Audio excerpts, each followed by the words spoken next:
Lors d'une dispute, mon mari a hurlé, « Je ne coucherai plus avec toi. Tu me dégoûtes. Je ne supporte même plus de te regarder ces temps-ci. Fais avec. » J'ai simplement hoché la tête et j'ai effectivement réglé la situation d'une manière qu'il n'a jamais vu venir. Il y a un moment dans chaque mariage à l'agonie où l'on réalise qu'on est devenu invisible. Pour moi, c'est arrivé un mardi quelconque alors que j'avais passé 3 heures à préparer le plat préféré de Joseph en partant de zéro, dresser la table avec de vraies bougies et des serviettes en tissu, troquer mes vêtements de travail pour une robe, et attendu. Il est rentré à 20h30, a regardé la table, m'a regardé, et son visage a fait quelque chose que je n'avais jamais vu auparavant. Il s'est tordu de dégoût véritable. C'est quoi ça? Pas de merci, pas d'appréciation pour l'effort, juste de la confusion mêlée à de la révulsion. C'est là qu'il l'a dit. La chose qui a tout fini. Je ne coucherai plus avec toi. Tu me dégoûtes. Je ne supporte même plus de te regarder ces temps-ci. Fais avec. 7 ans de mariage, 3 ans de bonheur, 4 ans de lente décomposition, tout cela se terminant par ces mots. Je suis Amanda et je m'apprête à vous raconter comment j'ai géré ça. Mais vous devez d'abord savoir qui nous étions, car l'écart entre qui nous étions et qui nous sommes devenus, c'est là que réside la véritable histoire. C'est là que tout s'est effondré. Et c'est là que j'ai appris exactement de quoi j'étais capable quand on me pousse à bout.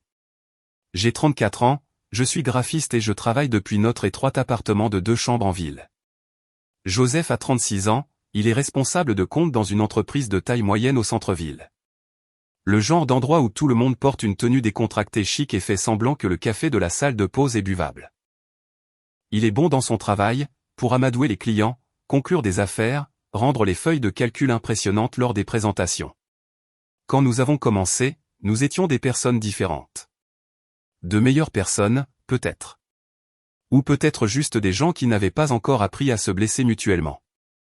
Les 3 premières années étaient le genre de bonheur qui vous fait croire que vous avez compris quelque chose que la plupart des gens manquent. Nous prenions des brunchs le dimanche chez Mel dîner au coin de la rue. Ce petit endroit avec des banquettes en vinyle craquelé et une serveuse nommée Donna qui connaissait notre commande par cœur.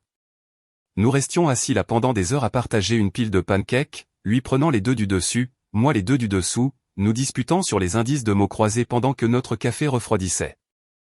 Cette lettre commençant par B signifiant abondance, disais-je, le stylo planant sur les cases. Bountiful, répondait-il sans lever les yeux de son téléphone. Ça fait 9 lettres. Génie. Alors l'indice est faux. Ou tu ne sais pas compter. Nous étions insupportables. Le genre de couple que les autres détestaient probablement. Mais nous étions heureux d'une manière qui semblait sans effort, comme si nous étions tombés sur quelque chose que la plupart des gens passent leur vie à chercher. Nous faisions des voyages spontanés vers nulle part. On faisait juste un sac le vendredi après-midi et on conduisait jusqu'à ce qu'on ait envie de s'arrêter. Des playlists terribles à fond dans les haut-parleurs de sa vieille berline. Des chansons qu'on faisait semblant de détester mais qu'on aimait secrètement. Il chantait faux sur des ballades rock des années 80. Je faisais des interprétations dramatiques de chansons pop pendant qu'il riait si fort qu'il devait s'arrêter sur le côté. Nous avions des blagues privées qui n'avaient aucun sens pour personne d'autre. Il laissait des post-it sur mon bureau, des dessins bonhommes allumettes de nous combattant des dragons ou chevauchant des dinosaures ou faisant quelque chose d'aussi ridicule juste parce qu'il savait que cela me ferait sourire au milieu d'un projet frustrant quand un client était impossible sur les schémas de couleurs ou les choix de police. Il y avait ce rythme entre nous, ce langage non dit. Je savais quand il avait besoin d'espace contre quand il avait besoin de parler. Il savait quand j'étais stressé avant que je ne dise un mot, commandait des plats à emporter de mon restaurant thaï préféré et mettait en file d'attente un film que nous avions vu 100 fois parce qu'il comprenait que parfois le confort compte plus que la nouveauté. Nous n'étions pas parfaits. Personne ne l'est. Nous nous disputions pour des choses stupides. À qui le tour de faire la vaisselle, si nous pouvions nous permettre l'appartement plus sympa, pourquoi il ne se souvenait jamais d'acheter du lait même si je lui envoyais 3 SMS. Mais les disputes semblaient gérables, comme le genre de friction qui se produit lorsque 2 personnes apprennent à partager l'espace et la vie et tout ce qu'il y a entre les deux. Je me souviens de notre 3e anniversaire. Il avait trouvé ce restaurant italien niché dans une rue latérale, le genre d'endroit avec des nappes à carreaux et des bouteilles de vin couvertes d'années de cire de bougie.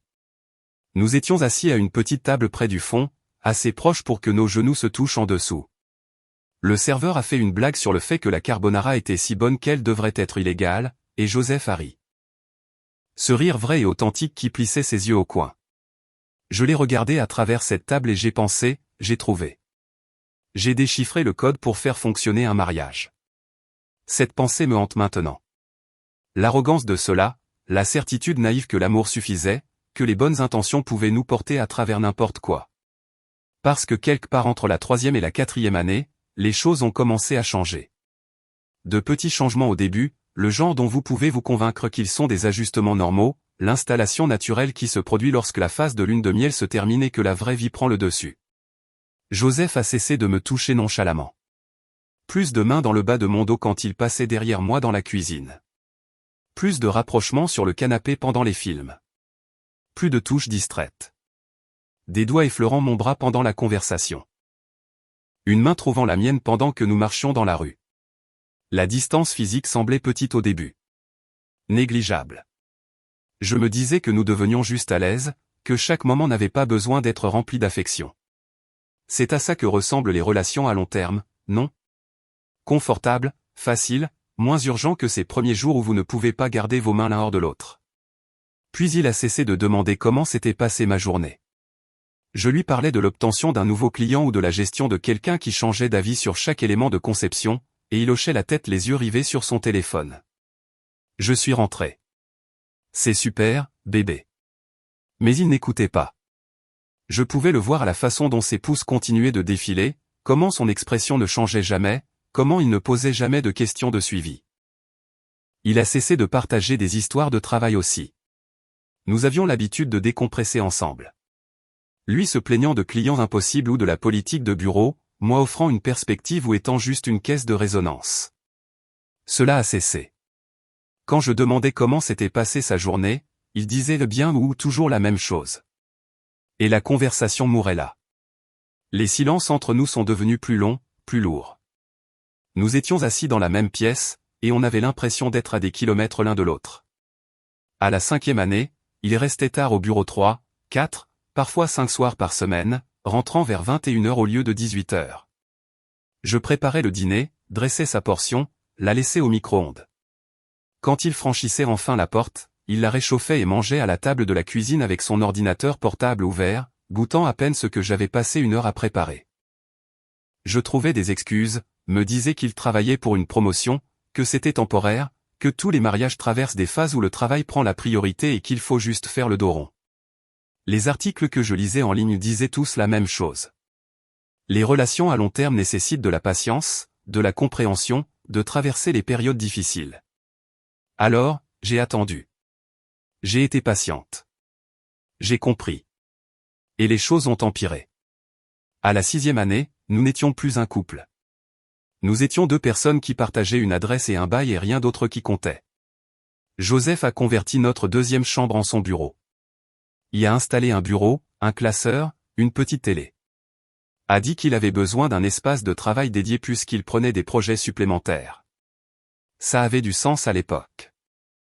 Je l'ai même aidé à l'installer, j'ai arrangé son bureau pour qu'il soit face à la fenêtre, je lui ai acheté une lampe avec un bon éclairage pour ses séances de travail tardives. Ce que je n'avais pas réalisé, c'est que le bureau devenait sa chambre. C'est arrivé progressivement.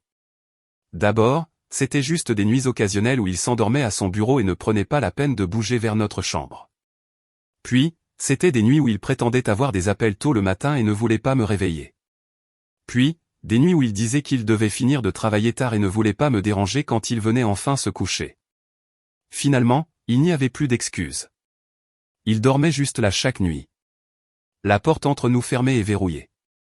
Nous n'avions pas partagé un lit depuis 4 mois au moment où j'ai fait ces lasagnes. 4 mois à rester éveillé dans une chambre qui semblait trop grande et trop vide, à l'écouter se doucher et s'installer dans son espace séparé, me demandant quand nous avions cessé d'être mariés pour commencer à être des étrangers vivant ensemble par hasard. Il passait devant moi dans le salon pendant que je travaillais sur des projets de design. Assez près pour que je puisse sentir son eau de Cologne et c'était comme si je n'existais pas. Pas de bonjour, pas de reconnaissance, juste des bruits de pas et puis le son de sa porte qui se ferme. Je continuais à travailler, à prendre de nouveaux clients, à construire des sites web et à concevoir des logos et à créer des identités de marque pour d'autres personnes pendant que ma propre identité en tant que femme de quelqu'un s'effritait dans le néant. Et j'ai essayé de réparer ça. Mon Dieu, j'ai tout essayé. J'ai planifié ce week-end d'escapade à la montagne. Passer des heures à rechercher des sentiers de randonnée qu'il avait mentionné vouloir essayer. Trouver une cabane avec une cheminée et une vue. Localiser une brasserie artisanale à proximité qui se spécialisait dans les IPA qu'il aimait. Fait toutes les réservations, libérer mon emploi du temps, excité à l'idée de 2 jours juste nous deux sans distraction, sans travail, sans excuses. Il a annulé 2 jours avant. Une présentation client majeure ne pouvait être évitée. J'ai compris. Reprogrammé pour 1 mois plus tard, il a annulé à nouveau. Excuses différentes. Session de stratégie le week-end pour laquelle son patron avait besoin de lui. À ce moment-là, j'avais payé la compte non remboursable 2 fois. J'ai arrêté d'essayer de reprogrammer, arrêté d'en parler, laissé la chose mourir tranquillement comme tout le reste entre nous. J'ai commencé à cuisiner ses plats préférés avec une énergie désespérée. La recette de lasagne de sa mère, le rôti de sa grand-mère, le gâteau au chocolat qui prenait 3 heures et nécessitait tous les bols que nous possédions. Il les mangeait sans commentaire, parfois sans même lever les yeux de ce qu'il lisait sur son téléphone. Un mardi, 2 mois avant que tout n'implose, j'ai essayé quelque chose de différent. Acheter de la lingerie chère dans cette boutique du centre-ville où j'avais toujours été trop complexé pour faire mes achats. De la dentelle noire qui me faisait me sentir vulnérable et pleine d'espoir dans une égale mesure. Allumer des bougies. Mis notre vieille playlist de quand nous sortions ensemble. Attendu dans la chambre. Il est passé devant, a jeté un coup d'œil, et son expression n'a pas changé. Je suis fatigué, Amanda. Pas ce soir. Pas ce soir est devenu pas cette semaine, pas ce mois-ci, pas jamais. J'ai suggéré de commencer une nouvelle série ensemble. Quelque chose que nous pourrions regarder le week-end comme nous avions l'habitude de le faire pour en faire un événement à nouveau. Oh, j'ai déjà commencé ça, a-t-il dit en faisant défiler son téléphone. Je suis genre à 6 épisodes. On pourrait recommencer ensemble, ai-je proposé, détestant à quel point ma voix semblait petite. Non, je ne veux pas revenir en arrière. Il préférait regarder seul plutôt que de partager quelque chose avec moi. Cela aurait dû être mon signal d'alarme. Cela aurait dû être le moment où je réalisais que je me battais pour quelque chose qui était déjà mort. Mais je continuais à essayer, à espérer, à croire que si je l'aimais juste assez fort, essayer assez fort, c'était assez, il reviendrait vers moi. Ce qui nous ramène à ce mardi, aux lasagnes, aux bougies et à la robe, et aux 3 heures d'effort qu'il a regardé avec dégoût. Au moment où il a finalement dit ce qu'il pensait clairement depuis des mois, que je ne valais plus son temps, son attention, ou sa décence de base, que je le dégoûtais. Je suis resté là tenant cette assiette et quelque chose en moi a bougé. Pas cassé. Casser implique qu'il y avait quelque chose de soudain, quelque chose de violent. C'était plus calme, comme une porte qui se ferme, comme accepter enfin quelque chose que j'évitais depuis trop longtemps. J'ai posé l'assiette, je l'ai regardé, et j'ai hoché la tête. Et ai-je dit, je vais régler ça. Il a semblé surpris. Je pense qu'il s'attendait à des larmes. S'attendait à ce que je le supplie d'expliquer ou de retirer ses paroles ou de me dire ce que je pouvais faire différemment. Au lieu de cela, je suis passé devant lui, je suis allé dans notre chambre, ma chambre, j'ai fermé la porte et j'ai commencé à planifier exactement comment j'allais régler ça. Je n'ai pas dormi cette nuit-là. Juste allongé là dans le noir, fixant le plafond, les mots de Joseph tournant en boucle dans ma tête. Tu me dégoûtes. Je ne supporte même plus de te regarder ces temps-ci. Vers 3 heures du matin, je l'ai entendu bouger dans sa chambre. La porte de la salle de bain s'est ouverte et fermée. L'eau a coulé, puis le silence à nouveau. Nous étions à 3 mètres l'un de l'autre avec un mur entre nous, et cela aurait aussi bien pu être des kilomètres. Je me suis levé vers 6 heures, j'ai fait du café, je me suis assise à la table de la cuisine avec mon ordinateur portable, faisant semblant de travailler sur un projet client. Mes mains bougeaient sur le clavier, mais je ne voyais pas vraiment l'écran, faisant juste les mouvements parce que rester immobile semblait impossible. C'est là que j'ai commencé à penser au moment où les choses avaient réellement changé. Pas la dérive progressive des années 4 et 5. Le virage brusque. Le moment où Joseph a cessé d'être distant et a commencé à être quelqu'un d'entièrement autre. Le nom était apparu nonchalamment au début, peut-être il y a 8 mois. Vanessa a besoin d'aide avec le compte Henderson. Juste une autre collègue. Un autre nom dans la liste des gens avec qui il travaillait que je n'avais jamais rencontré et auxquels je prêtais à peine attention, mais ensuite c'était partout. Vanessa et moi prenons le dîner pour discuter stratégie. Vanessa pense que nous devrions restructurer l'approche client. Vanessa a suggéré ce super restaurant au centre-ville dont je n'avais jamais entendu parler. Vanessa, son nom a commencé à remplacer le mien dans son récit quotidien. Quand il rentrait à la maison, à l'époque où il me parlait encore occasionnellement, ses histoires étaient pleines d'elle. Ce qu'elle avait dit en réunion, comment elle avait géré un client difficile, ses idées pour la présentation trimestrielle. Au début, je me disais que c'était normal. Les amitiés au travail arrivent. Les gens ont des collègues avec qui ils s'entendent professionnellement. Puis il a commencé à prendre des appels téléphoniques avec elle dans le salon au lieu de son bureau. Sur haut-parleur, je travaillais sur mon ordinateur portable et j'entendais sa voix. Jeune, brillante, avec ce rire qui semblait jaillir naturellement. Le genre de rire qui donnait envie aux autres de rire aussi. Elle avait 28 ans. Je le savais parce que Joseph l'avait mentionné une fois, expliquant pourquoi elle avait des perspectives si fraîches sur leur compte. Elle a 28 ans, elle voit les choses différemment de la vieille garde au bureau. J'avais 34 ans, 6 ans de plus, faisant apparemment partie d'une certaine vieille garde dans son esprit. Je l'ai cherché sur les réseaux sociaux un après-midi, je l'ai trouvé facilement. Vanessa Hart, coordinatrice de compte dans l'entreprise de Joseph. Cheveux blonds et ondulations de plage, dents blanches sur chaque photo, photos d'elle dans des bars sur les toits, à des cours de spinning, au brunch avec des amis qui avaient tous l'air d'être sortis d'un magazine de style de vie. Elle était belle de cette manière sans effort que certaines femmes ont. Le genre où elles peuvent enfiler un jean et un t-shirt et avoir l'air soigné. Avoir l'air d'appartenir au monde alors que j'avais l'impression de juste prendre de la place dedans. Je n'étais pas jalouse au début. Et n'est-ce pas pathétique? Je n'étais pas jalouse que mon mari passe tout son temps avec une belle femme plus jeune. J'étais soulagée. Soulagée que quelqu'un le fasse sourire à nouveau. Reconnaissante qu'une autre femme fasse le travail émotionnel que je ne semblais plus pouvoir faire correctement. J'étais devenue si petite dans mon propre mariage que j'étais reconnaissante que quelqu'un d'autre puisse rendre mon mari heureux. Cela aurait dû être mon premier indice que quelque chose n'allait vraiment pas. Pas avec lui, avec moi. Avec combien de moi-même j'avais donné, essayant de m'accrocher à quelque chose qui me glissait déjà entre les doigts.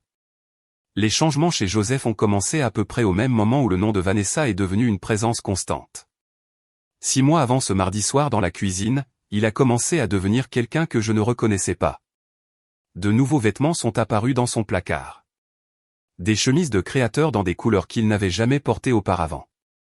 Bordeaux profond, vert forêt, blanc impeccable qui nécessitait probablement un nettoyage à sec. Des jeans chers qui lui allaient vraiment au lieu des jeans amples qu'il portait depuis des années. Une veste en cuir qui avait dû coûter au moins $300. Quand j'ai posé la question, il a dit qu'il avait eu une prime et voulait mettre à jour sa garde-robe. S'habiller pour le travail qu'on veut, pas pour celui qu'on a-t-il dit comme s'il citait une affiche de motivation. Il a acheté une nouvelle eau de Cologne. Pas l'après-rasage de pharmacie qu'il utilisait depuis que je le connaissais, mais quelque chose de cher d'un comptoir de grand magasin.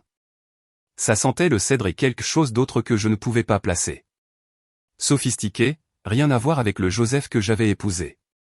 Il a commencé à se faire couper les cheveux toutes les 2 semaines au lieu de les laisser pousser pendant des mois comme il en avait l'habitude. A commencé à passer 20 minutes dans la salle de bain avant le travail au lieu de sa routine habituelle de 5 minutes. Je l'entendais là-dedans, l'eau coulait, les tiroirs s'ouvrir et se fermer. Quand il émergeait enfin, ses cheveux étaient parfaitement coiffés, son visage rasé de près, sa chemise rentrait juste comme il faut. Il se préparait pour quelque chose ou quelqu'un, mais pas pour moi. L'abonnement à la salle de sport a été ce qui a vraiment confirmé la chose. Joseph avait toujours été naturellement mince, ne s'était jamais beaucoup soucié du fitness. J'avais suggéré de s'inscrire à une salle de sport ensemble quelques années auparavant, pensant que cela pourrait être quelque chose que nous ferions en couple. Il avait dit que c'était une perte d'argent qu'il faisait assez d'exercice en marchant dans la ville. Soudain, il avait un abonnement à l'un de ces endroits chers du centre-ville. A commencé à y aller avant le travail, rentrant à la maison avec des shakes protéinés dans le frigo et des boîtes de préparation de repas que je ne l'avais jamais vu utiliser auparavant. Son corps a changé, pas dramatiquement, mais assez pour que je le remarque. Ses épaules semblaient plus larges, son ventre plus plat. Il a commencé à porter ses chemises différemment, comme s'il était fier de son apparence au lieu de juste se couvrir. Il s'habillait pour quelqu'un, se toilettait pour quelqu'un. Devenir quelqu'un n'était pas pour moi. Je le regardais quitter l'appartement chaque matin ressemblant à un homme allant à un rendez-vous galant, eau de Cologne appliquée, cheveux parfaits, vêtements ajustés comme s'ils avaient été faits sur mesure, et je restais assise là dans mon pantalon de survêtement et mon vieux t-shirt en me demandant quand j'étais devenue invisible. Quand avais-je cessé d'être quelqu'un pour qui cela valait la peine de s'habiller? Son emploi du temps est devenu complètement imprévisible à peu près au même moment. Il avait toujours travaillé tard occasionnellement, mais c'était différent. Il ne rentrait plus à 21h. C'était 23h, minuit, parfois 1h du matin. J'étais au lit faisant semblant de dormir, écoutant sa clé dans la serrure, l'entendant entrer doucement comme s'il essayait de ne pas me réveiller, puis se dirigeant immédiatement vers la salle de bain, toujours la douche, lavant toujours la journée ou lavant l'épreuve de quelque chose que je ne voulais pas nommer. Un jeudi soir, il n'est pas rentré avant presque 1h30. J'étais allongé là depuis des heures fixant le plafond, mon esprit créant des scénarios que je ne voulais pas croire, mais que je ne pouvais m'empêcher d'imaginer. Quand je l'ai finalement entendu dans le couloir, je me suis levé, je l'ai retrouvé dans la cuisine. Il a semblé surpris de me voir debout là. « Où étais-tu » ai-je demandé, gardant ma voix égale. Il n'avait même pas l'air coupable. C'est ce qui m'a le plus frappé. Pas d'embarras, pas de gêne, juste un léger agacement que je pose la question. Urgence au travail. J'ai dû finir la présentation pour la réunion du matin jusqu'à 1h30 du matin. C'est un gros compte. Tu sais comment c'est. Il est passé devant moi pour prendre de l'eau dans le frigo. C'est là que je l'ai senti. Parfum.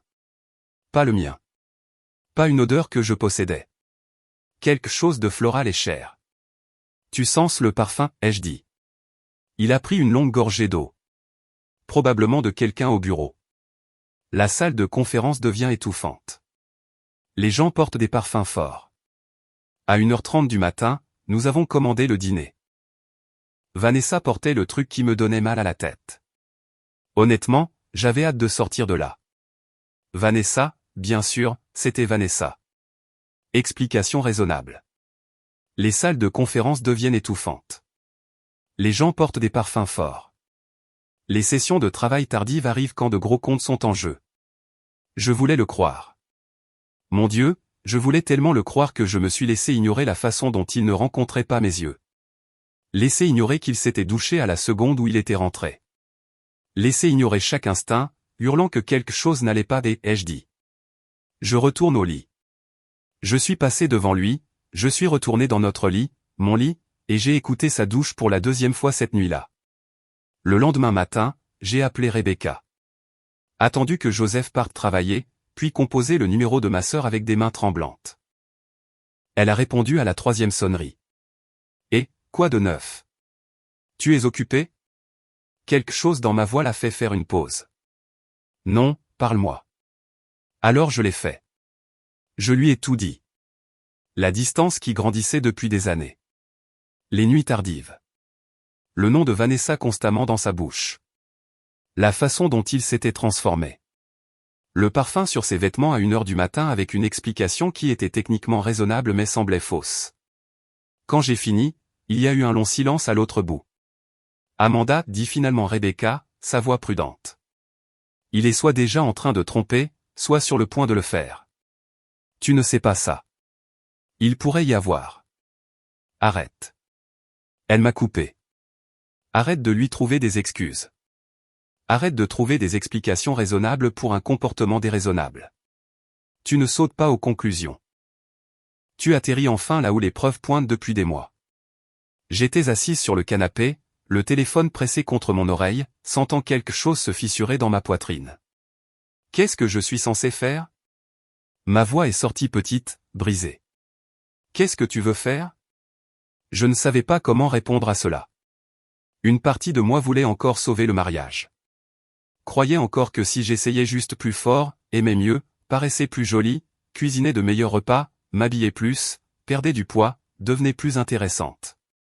Si je devenais juste celle que Joseph voulait que je sois, il reviendrait vers moi.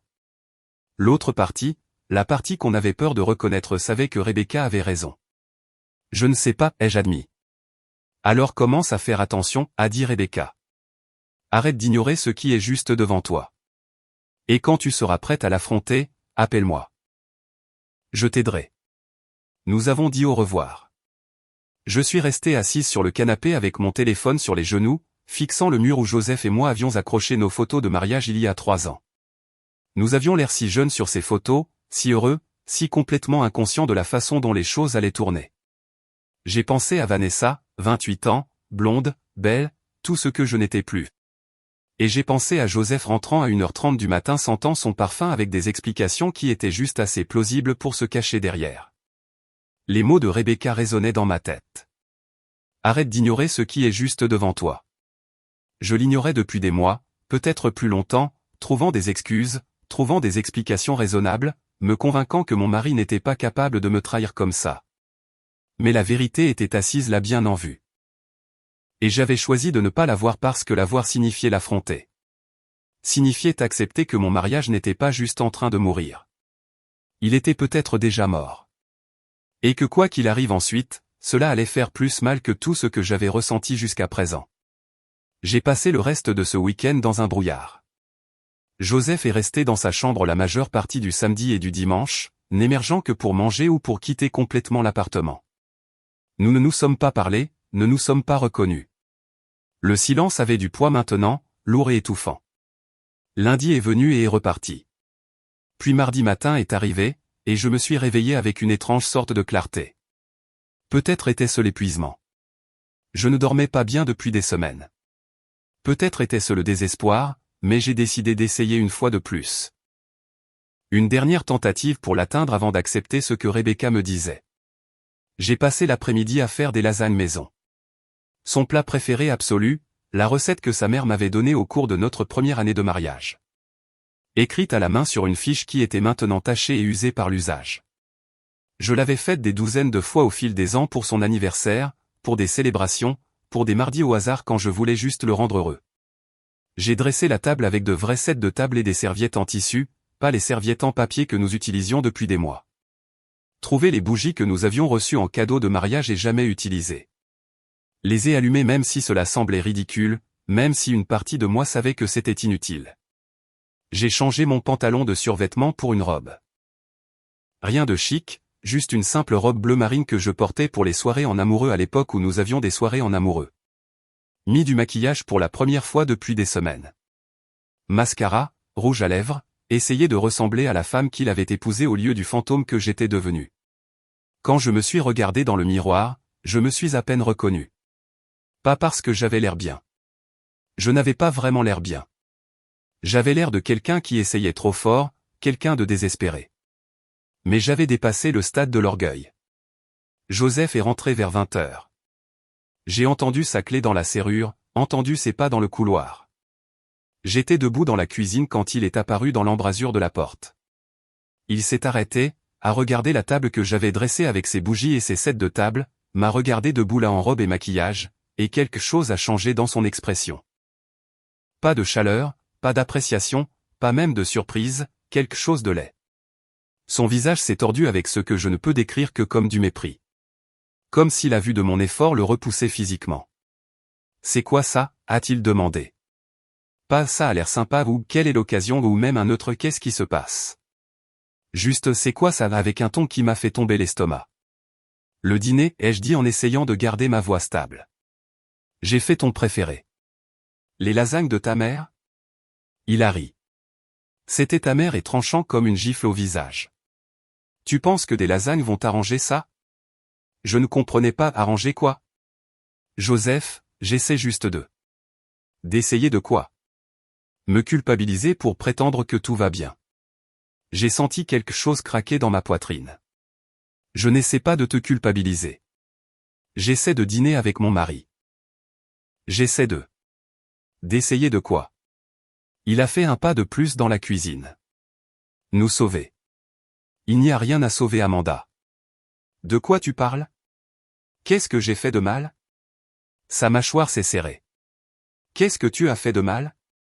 Tu es sérieuse là ? Oui, je suis sérieuse. Tu ne me parles pas. Tu me regardes à peine. Je ne sais pas ce qui s'est passé ou comment le réparer si tu ne me dis pas ce qui ne va pas. Ce qui ne va pas ? Il a posé sa mallette avec plus de force que nécessaire. Bien. Tu veux savoir ce qui ne va pas ? Oui. Tu ne me donnes aucune raison de rester. Les mots sont restés suspendus dans l'air entre nous. Je suis resté là à essayer de traiter ce qu'il venait de dire, à essayer de comprendre ce qu'il voulait dire. Je ne comprends pas, ai-je dit doucement. Il m'a regardé alors, m'a vraiment regardé et le dégoût dans ses yeux était indubitable. Tu t'es laissé aller, Amanda. Tu n'essaies même plus. J'ai physiquement reculé comme s'il m'avait poussé. Quoi? Regarde-toi. Il a fait un geste vers moi debout là dans ma robe et mon maquillage. La tenue que j'avais passé 1 heure à choisir, l'effort que j'avais mis dans mon apparence pour la première fois depuis des mois. Tu es en pantalon de survêtement et cheveux en bataille 90% du temps. Pas de maquillage. Pas d'effort. Tu as arrêté de te soucier de ton apparence, de nous, de moi. Chaque mot atterrissait comme un coup physique. J'ai regardé ma robe que je portais littéralement en ce moment et je me suis senti complètement désorienté. Je porte une robe en ce moment, ai-je dit, la voix tremblante. J'ai mis du maquillage. Ouais, et c'est triste. C'est triste que tu doives essayer aussi fort pour avoir l'air à moitié décente. Tu étais belle avant, Amanda. Tu te souciais de toi avant. L'homme debout devant moi n'était pas mon mari. Ne pouvait pas l'être. Mon mari avait promis de m'aimer dans la maladie et la santé, pour le meilleur et pour le pire. Cet homme critiquait mon apparence comme si j'étais une employée en évaluation, comme si ma valeur était déterminée par ma performance dans le rôle d'épouse attirante. Je travaille à la maison, ai-je dit, essayant de garder ma voix égale même si j'avais l'impression de me briser. Je n'ai pas besoin de m'habiller pour m'asseoir devant mon ordinateur toute la journée. Tu ne t'es jamais plaint avant. Peut-être que j'étais trop poli. Trop poli? Ma voix est montée. Tu étais un être humain décent. Tu étais mon mari. Eh bien, peut-être que je suis fatigué d'être poli. Peut-être que je suis fatigué de prétendre que je ne remarque pas que tu as complètement abandonné. Abandonné? Je viens de passer 3 heures à préparer ton plat préféré en partant de zéro. J'ai dressé la table. Je me suis habillé. J'essaie. Tu essaies toujours. Il m'a coupé. C'est ça le problème. Tu essaies tellement fort de réparer quelque chose qui est cassé depuis des années au lieu d'accepter simplement que c'est fini. C'est fini. Ma voix est sortie comme un murmure. Tu dis que notre mariage est fini? Il a passé une main dans ses cheveux, regardant ailleurs. Je dis que je ne peux plus faire ça. Tu ne peux plus faire quoi? Être marié avec toi. Je ne peux pas prétendre que je suis heureux quand je ne le suis pas. Je ne peux pas prétendre que je suis attiré par toi quand je ne le suis pas. Je ne peux pas. Il s'est arrêté. Tu ne peux pas quoi, ai-je exigé. Fini la phrase, Joseph. Il m'a regardé alors et ses yeux étaient froids, comme s'il regardait une étrangère qu'il n'aimait pas particulièrement. Je ne coucherai plus avec toi, a-t-il dit, la voix tombant dans quelque chose de clinique et détaché. Tu me dégoûtes. Je ne supporte même plus de te regarder ces temps-ci. Fais avec. La cuisine est devenue silencieuse sauf pour le bourdonnement du réfrigérateur et le léger scintillement des bougies sur la table. Je suis resté là à traiter ce qu'il venait de dire. Que je le dégoûtais. Qu'il ne supportait pas de me regarder. Que 7 ans de mariage, 7 ans de construction d'une vie ensemble ne signifiaient rien face à son mépris pour qui j'étais devenu. J'ai attendu qu'il retire ses paroles. Qu'il dise qu'il était juste en colère, qu'il ne le pensait pas, que ses mots étaient sortis de travers. Il ne l'a pas fait. Il est juste resté là à me regarder, attendant quelque chose. Des larmes, probablement des supplications, une sorte d'effondrement qui lui donnerait des munitions pour me peindre comme l'épouse instable qui ne pouvait pas gérer la vérité. Je ne lui ai pas donné cette satisfaction. Quelque chose en moi est devenu calme. Pas engourdi, je pouvais encore tout ressentir. La douleur, l'humiliation et le choc. Mais sous tout cela, il y avait autre chose, quelque chose de froid et clair et étonnamment calme. J'ai hoché la tête lentement. Et ai-je dit. Il a cligné des yeux, pris au dépourvu. D'accord, ouais, je vais gérer ça. Il attendait plus, des larmes, des arguments, que je m'effondre comme il s'y attendait clairement. Je ne lui ai rien donné. Nous sommes restés là dans cette cuisine avec les lasagnes refroidissant sur la cuisinière et les bougies brûlant inutilement sur la table, nous regardant à travers une distance qui n'avait rien à voir avec l'espace physique. Après un long moment, il a attrapé sa veste au dos de la chaise où il l'avait jetée. Je sors, a-t-il dit. Bien sûr que tu sors. Il a fait une pause à la porte, à moitié tournée comme s'il allait dire autre chose. Puis il est juste parti. J'ai entendu ses pas dans le couloir, la porte d'entrée s'ouvrir et se fermer, sa voiture démarrer sur le parking, le bruit de son départ. Je suis resté la seule dans la cuisine à regarder le dîner que j'avais passé des heures à préparer, la table que j'avais dressée, l'effort que j'avais fait qu'il avait regardé avec dégoût. Puis je suis allé à la table, j'ai soufflé les bougies, et je me suis assise sur la chaise où Joseph aurait dû être assis. J'ai sorti mon téléphone et appelé Rebecca. Elle a répondu à la deuxième sonnerie. « Et, qu'est-ce qui se passe ?» a-t-elle demandé. Il a dit que je le dégoûtais. Je l'ai interrompu. Ma voix semblait étrange, trop calme, comme si je rapportais quelque chose qui était arrivé à quelqu'un d'autre. Il a dit qu'il ne supporte pas de me regarder. Il m'a dit de faire avec. Silence à l'autre bout. Alors où est-il maintenant? Parti. Il est parti. J'arrive. Tu n'es pas obligé. Je prends déjà mes clés. Sois là dans 20 minutes. Elle a raccroché avant que je puisse protester. Je suis resté assise là dans le silence de l'appartement, regardant les lasagnes froides, les assiettes inutilisées, les serviettes qui n'essuieraient jamais la bouche de personne. Et j'ai pris une décision. Si Joseph voulait que je gère ça, j'allais gérer ça.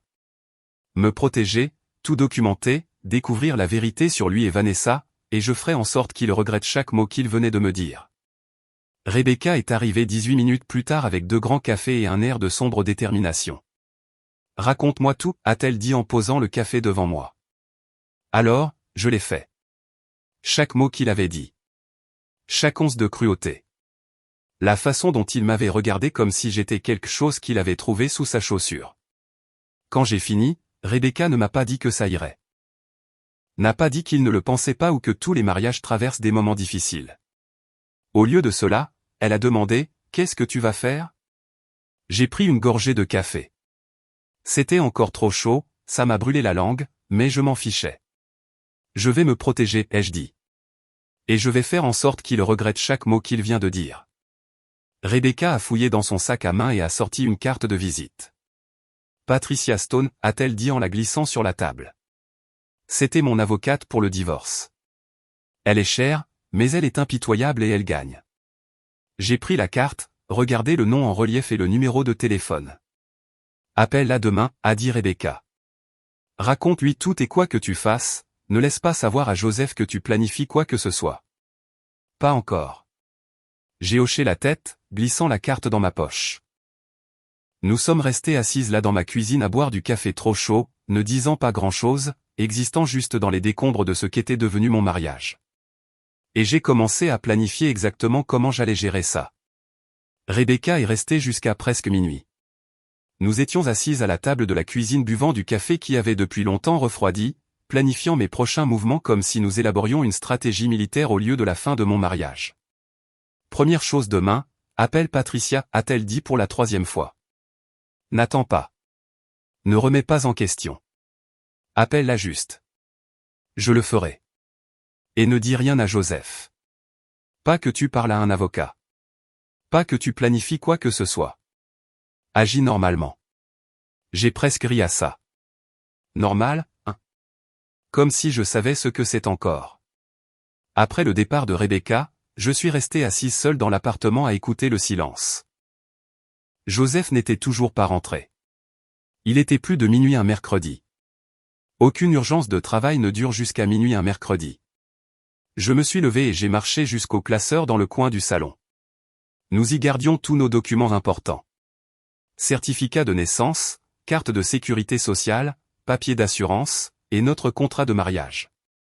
J'ai sorti l'épaisse enveloppe manille, celle que je n'avais pas touchée depuis que nous l'avions classée il y a 7 ans après le mariage. Les parents de Joseph avaient insisté là-dessus. Sa mère disant spécifiquement que c'était juste une protection standard pour les 2 parties, que tout le monde le fait maintenant, que cela ne voulait pas dire que nous ne nous faisions pas confiance. Je l'avais signé sans le lire attentivement. Nous étions amoureux, nous allions nous marier. Le contrat de mariage semblait être une formalité, quelque chose dont ses parents avaient besoin pour avoir l'esprit tranquille, mais qui ne compterait jamais vraiment. J'ai étalé le document sur la table de la cuisine et j'ai commencé à lire. Vraiment lire, pas juste survoler comme je l'avais fait à l'époque. La plupart étaient standards. Division des biens acquis avant le mariage, protection des héritages individuels, spécification des comptes bancaires séparés.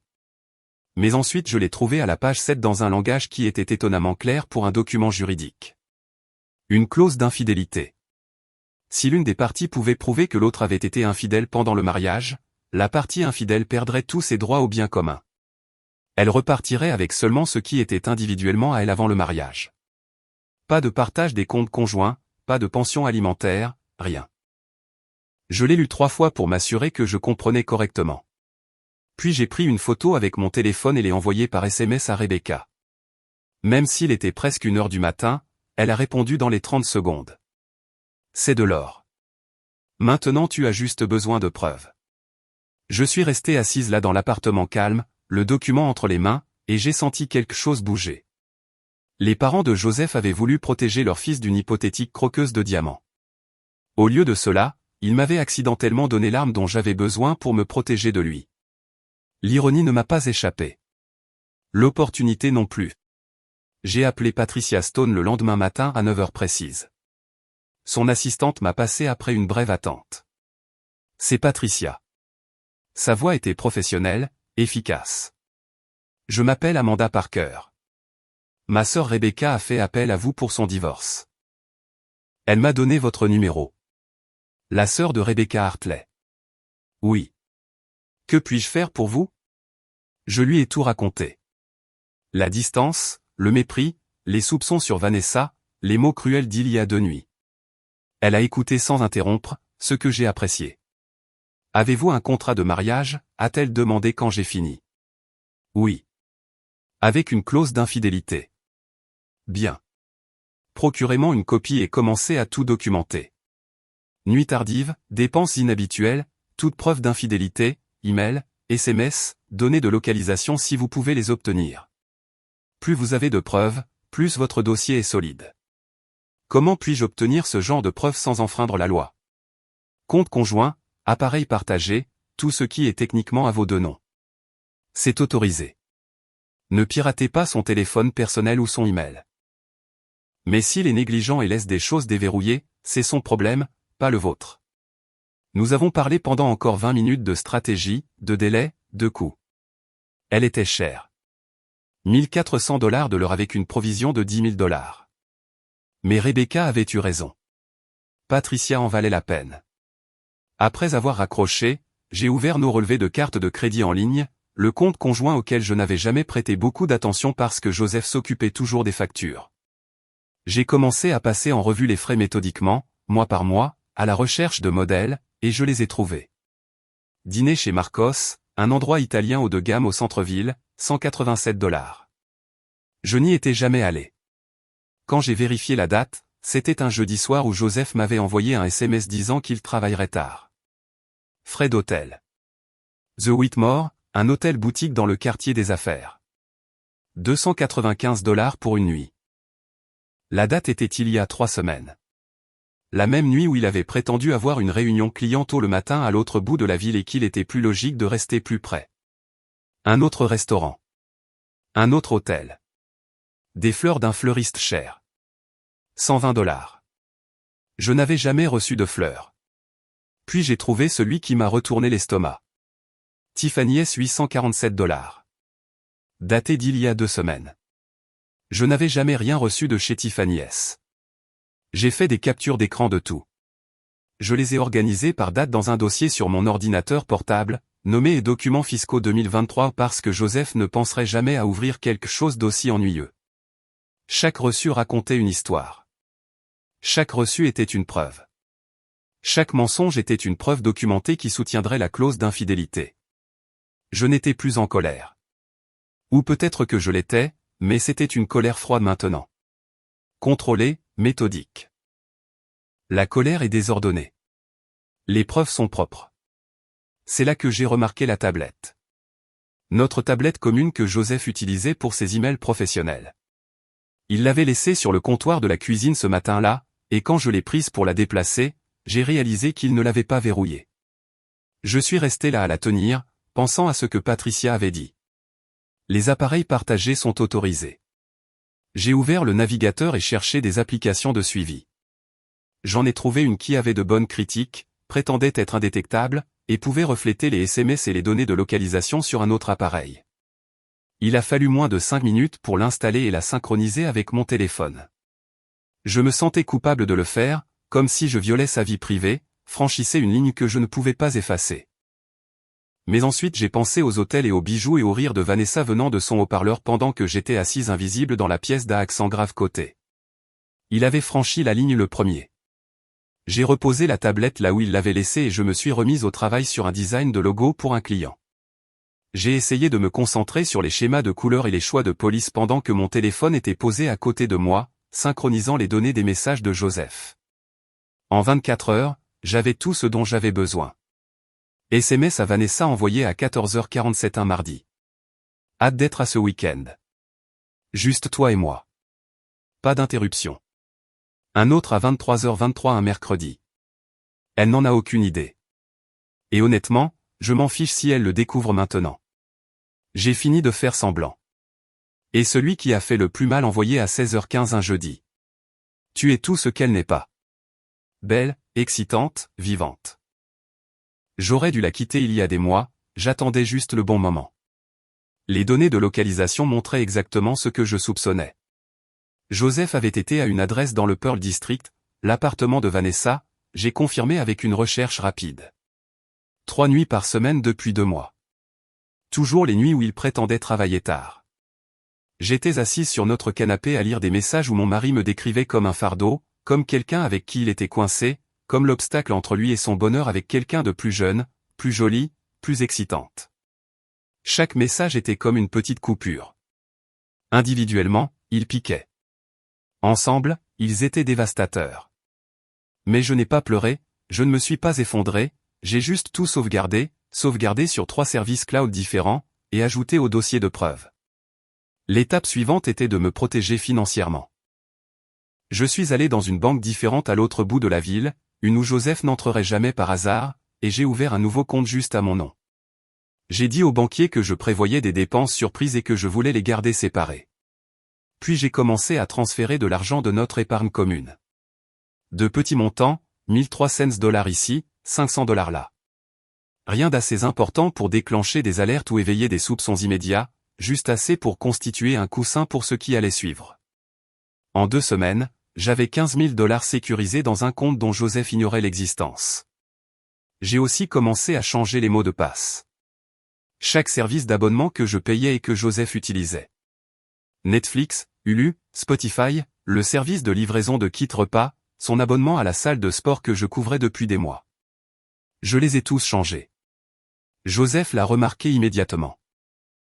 Mon téléphone a commencé à vibrer avec des SMS pendant que je travaillais sur une présentation client. Pourquoi je ne peux pas me connecter à Netflix? As-tu changé le mot de passe Hulu? C'est quoi ce bordel, Amanda? J'ai fini le paragraphe que j'écrivais, sauvegardé mon travail, puis renvoyé un seul message. Tu as dit de faire avec. Je m'en occupe. Il est rentré tôt ce jour-là, a franchi la porte en trombe vers 17h30, le visage rouge. C'est quoi ton problème, a-t-il exigé, me trouvant dans le salon avec mon ordinateur portable. Je n'ai pas levé les yeux. Je n'ai pas de problème. Tu as changé tous les mots de passe. C'est puéril. Tu as dit que je te dégoûtais. J'ai pensé que tu ne voudrais pas partager des services de streaming avec quelqu'un d'aussi dégoûtant. Sa mâchoire s'est serrée. Je pouvais le voir calculer s'il devait escalader ou battre en retraite. Le voir essayer de comprendre si j'étais juste mesquine ou si cela signifiait quelque chose de plus. Je ne lui ai pas laissé le temps de décider. J'ai levé les yeux de mon ordinateur portable et croisé ses yeux directement. Aussi, je suis au courant pour Vanessa. Ne m'insulte pas en le niant. Son visage est devenu pâle. Vraiment pâle, comme si tout le sang s'en était retiré. De quoi tu parles? Je parle des hôtels, des restaurants, des bijoux que je n'ai jamais reçus. Je parle de l'appartement de Vanessa que tu visites 3 nuits par semaine depuis 2 mois. Je parle des SMS où tu lui dis que je suis l'obstacle entre toi et ton bonheur. Il a ouvert la bouche, l'a fermée, l'a rouverte. Comment as-tu? Peu importe comment je sais. Ce qui compte, c'est que je sais tout. Et maintenant tu vas devoir faire face aux conséquences. Je me suis retourné vers mon ordinateur portable, je l'ai congédié comme s'il était une interruption de mon travail au lieu de mon mari depuis 7 ans. Il est resté là un autre moment, puis s'est tourné et est allé dans sa chambre. La porte s'est fermée, la serrure a cliqué. Je me suis assise sur le canapé, les mains tremblant légèrement et j'ai réalisé que je venais de déclarer la guerre, et que je n'avais aucune intention de perdre. Joseph n'est pas sorti de sa chambre pour le reste de cette soirée. Je suis restée assise dans le salon à travailler sur des projets clients, écoutant le silence derrière sa porte fermée et me sentant étrangement calme. Le genre de calme qui vient après avoir enfin cessé de lutter contre la réalité et commencé à l'accepter. Vers 22 heures, j'ai entendu sa porte s'ouvrir. Des pas dans le couloir. Il est apparu dans l'embrasure de la porte du salon, et je pouvais voir à son visage qu'il s'était préparé à cette conversation. « Il faut qu'on parle », a-t-il dit. Je n'ai pas levé les yeux de mon ordinateur portable. De quoi? De ce que tu as dit plus tôt sur Vanessa? Quoi à son sujet? Il est entré plus loin dans la pièce, a passé une main dans ses cheveux. Tu sautes aux conclusions, tu fais des suppositions basées sur. Je ne sais même pas sur quoi tu te bases. J'ai sauvegardé mon travail, fermé mon ordinateur portable, et je l'ai regardé directement. Je ne saute pas aux conclusions, Joseph. J'ai des preuves. Preuves de quoi? Que j'ai une collègue avec qui je suis amical. Ce n'est pas. J'ai sorti mon téléphone, ouvert le dossier de capture d'écran, et je l'ai tenu pour qu'il puisse voir. Son SMS à Vanessa. Hâte d'être à ce week-end. Juste toi et moi. Pas d'interruption. Son expression a changé. La colère défensive s'est effondrée en autre chose. Choc, peur, peut-être le début de la compréhension qu'il avait été pris. Où as-tu eu ça? J'ai fait défiler jusqu'à la capture d'écran suivante. Elle n'en a aucune idée. Et honnêtement, je m'en fiche si elle le découvre maintenant. Amanda, je peux expliquer. Une autre capture d'écran. Tu es tout ce qu'elle n'est pas. Belle, excitante, vivante. J'aurais dû la quitter il y a des mois. Son visage est devenu pâle. Il a tendu la main vers le téléphone comme s'il pouvait d'une manière ou d'une autre faire disparaître les preuves s'il mettait juste la main dessus. Je l'ai retiré. Peu importe comment je les ai eus, ai-je dit, la voix stable. Ce qui compte, c'est que je sais tout. Les hôtels, les restaurants, les 800 $ que tu as dépensés chez Tiffany S pour des bijoux que je n'ai jamais reçus. Les 2 mois de mensonges. Il a ouvert la bouche, l'a fermée, l'a rouverte comme un poisson se noyant dans l'air. Ce n'est pas. Tu ne comprends pas le contexte. Le contexte. J'ai presque ri. Quel contexte rend ces messages acceptables, Joseph? Quel contexte rend acceptable de dépenser notre argent pour des chambres d'hôtel avec une autre femme? J'étais confus, a-t-il dit, et je pouvais entendre le désespoir s'infiltrer dans sa voix.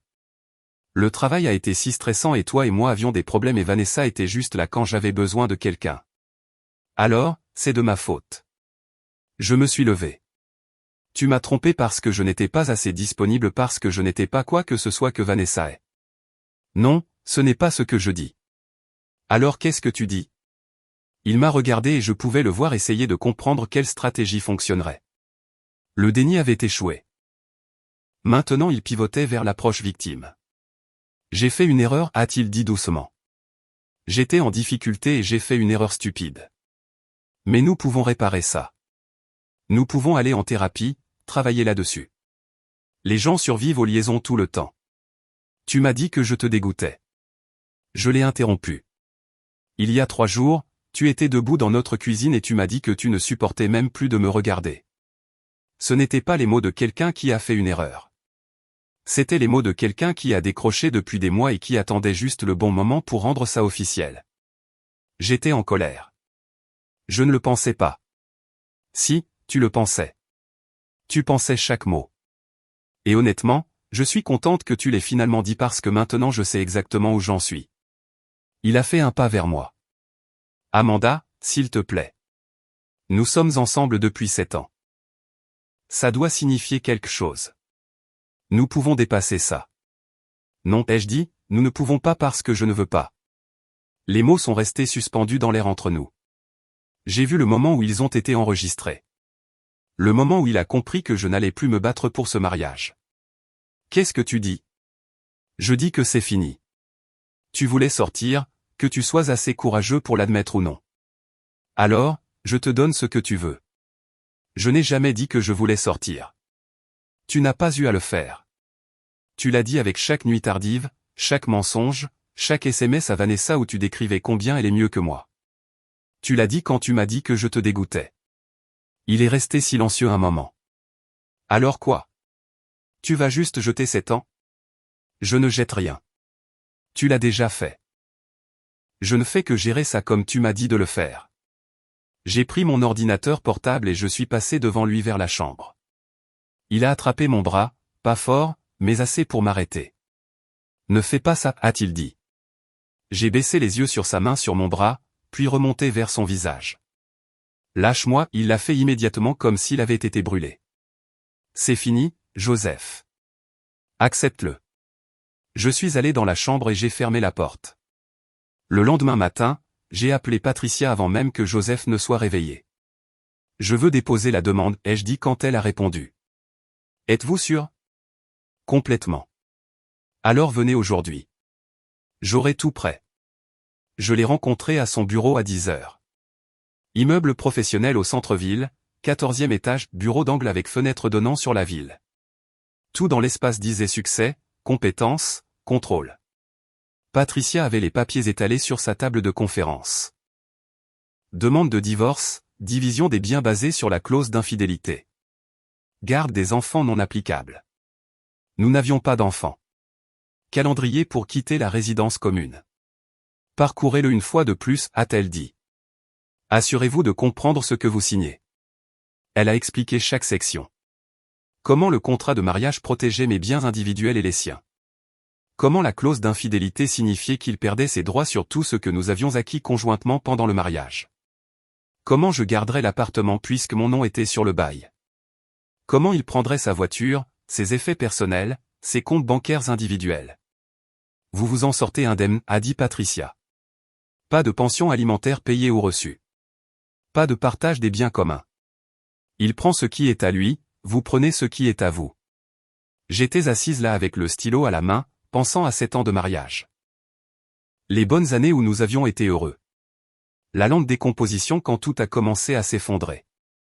La cruauté de ce mardi soir dans la cuisine. La trahison documentée dans des captures d'écran et des relevés de cartes de crédit.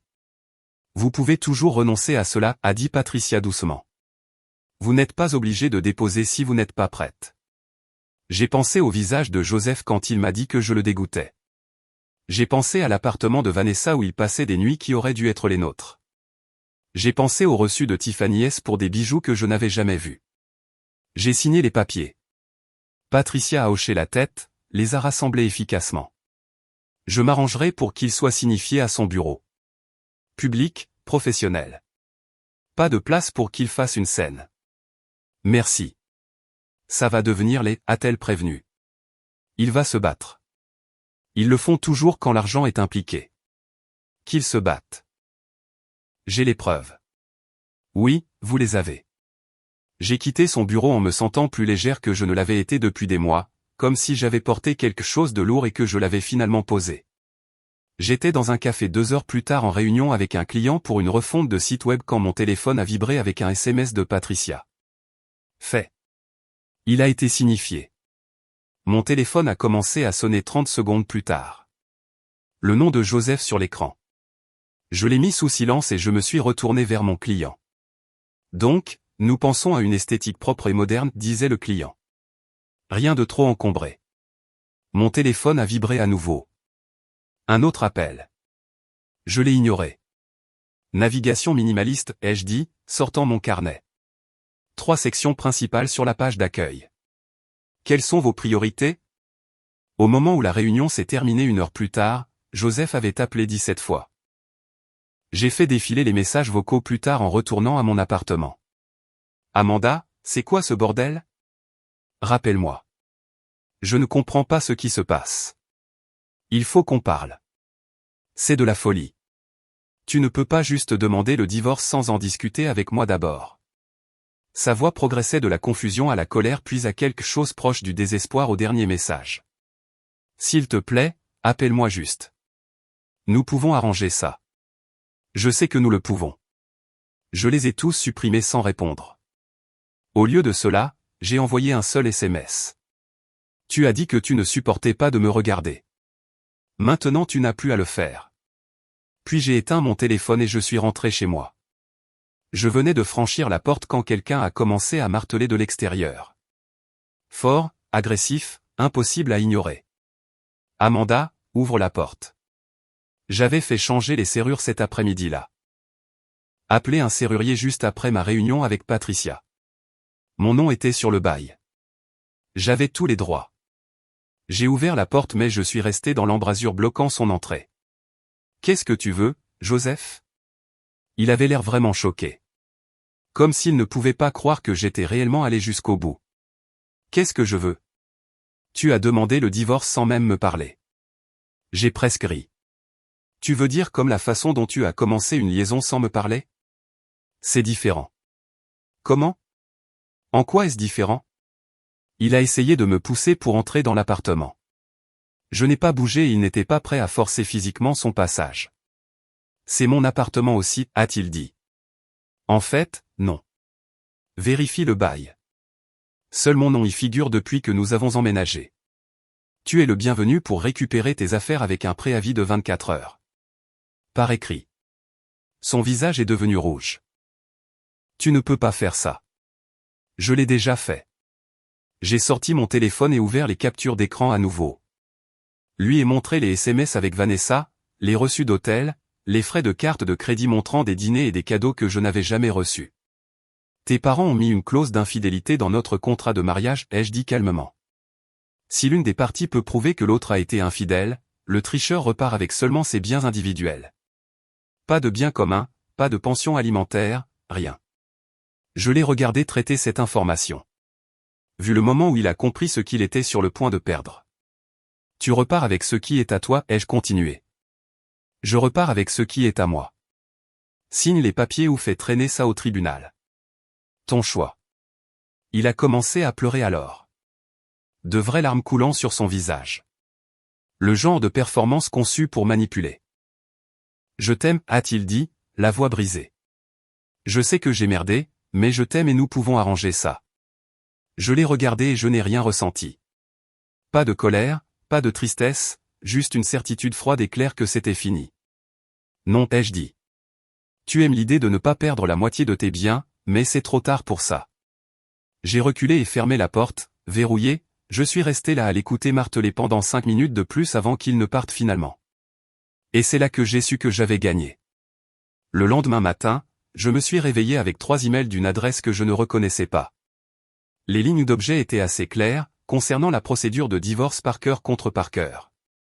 Joseph avait engagé un avocat. Je les ai transférés à Patricia sans lire au-delà du premier paragraphe et je suis allé faire du café. Mes mains tremblaient légèrement, mais pas de peur, d'adrénaline, de la compréhension que cela arrivait vraiment maintenant. Patricia m'a appelé 20 minutes plus tard. Son avocat est Richard Brennan, a-t-elle dit. J'ai déjà eu affaire à lui. Il est compétent mais prévisible. Et en ce moment, il s'accroche à des brins de paille. Que dit-il?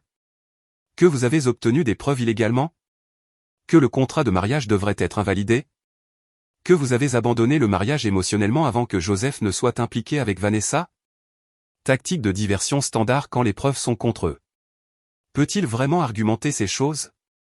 Il peut argumenter ce qu'il veut. Ça ne veut pas dire qu'un juge écoutera. Tout ce que vous avez rassemblé provenait de comptes conjoints et d'appareils partagés. Complètement légal. Le contrat de mariage a été signé avec les deux parties ayant un conseil indépendant, sans contrainte, beaucoup de temps pour examiner, et l'abandon émotionnel n'est pas un motif pour invalider une clause d'infidélité. Elle a fait une pause. Il essaie juste de sauver Joseph des conséquences de ses propres choix. Alors, qu'est-ce qu'on fait? Rien. Nous répondons calmement, fournissons la documentation, et laissons Brennan s'épuiser. Il sait qu'il va perdre. Il s'agit de retarder l'inévitable et d'espérer que vous négocierez. Je ne négocie pas. Bien. Ne le faites pas. Au cours de la semaine suivante, les allers-retours juridiques ont continué. Brennan a déposé une motion affirmant que le contrat de mariage était abusif. Patricia a répondu avec les documents originaux, montrant que nous avions tous deux une représentation légale et amplement le temps d'examiner avant de signer. Brennan a essayé d'argumenter que j'avais émotionnellement négligé le mariage, créant des circonstances qui ont poussé Joseph dans les bras de quelqu'un d'autre. Patricia a soumis les preuves de la liaison de Joseph. Les SMS, les reçus d'hôtel, le calendrier montrant que sa relation avec Vanessa avait commencé bien avant cette confrontation du mardi soir. Son avocat tente le tout pour le tout, m'a dit Patricia lors d'un de nos appels. C'est à ça que ressemble le désespoir en termes juridiques. J'aurais dû me sentir justifié. Peut-être que je l'étais à un certain niveau, mais surtout je me sentais juste fatigué. Fatigué de la lutte. Fatigué de voir mon mariage disséqué en langage juridique. Fatigué que Joseph trouve encore des moyens de faire de moi la méchante dans son histoire. Puis sa mère a appelé. C'était un jeudi après-midi. Je travaillais sur un design de logo pour un nouveau client quand mon téléphone a sonné avec un numéro que je n'ai pas immédiatement reconnu. J'ai failli laisser aller sur la messagerie vocale, mais quelque chose m'a fait répondre. Allô? Comment oses-tu? Pas d'introduction, juste 3 mots dégoulinants de venin. J'ai reconnu la voix immédiatement. La mère de Joseph, Hélène. Comment oses-tu faire ça à mon fils? J'ai posé mon stylet, je me suis penché en arrière dans ma chaise. Bonjour, Hélène. Ne me. Bonjour, Hélène. Moi. As-tu une idée de ce que tu as fait? Il est dévasté. Absolument dévasté. Je suis resté calme, ce qui était plus dur que ça en a l'air. Votre fils m'a trompé pendant des mois. Il a fait une erreur. Une erreur. Le mariage c'est le pardon, Amanda. C'est travailler à travers les moments difficiles, pas s'enfuir à la seconde où les choses deviennent dures. Je pouvais entendre Joseph en arrière-plan, sa voix urgente mais étouffée. Maman, raccroche. Ça n'aide pas maman. Hélène a parlé par-dessus lui. Tu as toujours été froide. J'ai dit à Joseph quand il t'a amené à la maison pour la première fois qu'il y avait quelque chose qui clochait chez toi, quelque chose d'égoïste. Mais il t'aimait. Dieu sait pourquoi. Et j'ai soutenu son choix même si j'avais mes doutes. Y a-t-il un but à cet appel, ai-je demandé. Le but est que tu détruis mon fils par orgueil, pour tes sentiments blessés. Tu lui prends tout parce qu'il a fait une erreur. Il n'a pas fait une erreur, les jeux interrompus. Il a eu une liaison pendant des mois. Il a dépensé notre argent pour des chambres d'hôtel et des bijoux pour une autre femme. Il m'a dit que je le dégoûtais, qu'il ne supportait pas de me regarder. Ce n'était pas des erreurs. C'était des choix. Parce que tu t'es laissé aller. Parce que tu as cessé d'être la femme qu'il a épousée. Sa voix était montée à quelque chose proche d'un cri.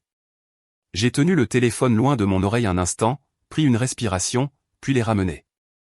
Hélène, je vais vous envoyer quelque chose. Après l'avoir regardé, vous pouvez me rappeler et vous excuser, ou vous pouvez ne jamais me rappeler. L'un ou l'autre me convient. Espèce d'arrogante.